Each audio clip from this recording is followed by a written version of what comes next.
नमस्कार. ई अक्षरमन शब्द त्रिवेणी भाग 1 या उपक्रमात पाऊस या विषयावरती मी माझी स्वलिखित कविता सादर करीत आहे. मी प्रदीप कासुर्डे, नवी मुंबई, आणि माझ्या कवितेचं शीर्षक आहे गर्द निळ्या नभातुनी. कवितेचं शीर्षक आहे गर्द निळ्या नभातुनी. गर्द निळ्या नभातुनी मंद धुके बावरते. गर्द निळ्या नभातुनी मंद धुके बावरते. हिरवा शालू नेसून नभच खाली उतरते.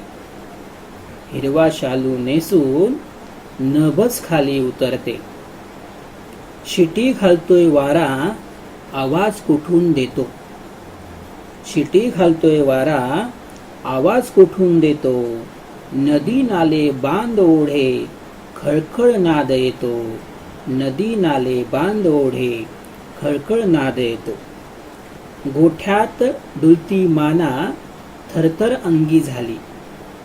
गोठ्यात हलती माना, थरथर अंगी झाली. सर्जा राजा कानी बोले, चलबक सुगी आली. सर्जा राजा कानी बोले, चलबक सुगी आली. कोठे कोना बांधावर गुरे निवांत चरती. कोठे कोना बांधावर गुरे निवांत चरती. पाण्यापाशी गायी गुरे, उगाच का घुटमळती. पाण्यापाशी गायी गुरे, उगाच का घुटमळती. रूपसृष्टीचे सारे काही क्षणात बदले. रूपसृष्टीचे सारे काही क्षणात बदले. आगमन होता तुझे, पानन पान सजले. आगमन होता तुझे, पानन पान सजले. आगमन होता तुझे, पानन पान सजले. धन्यवाद.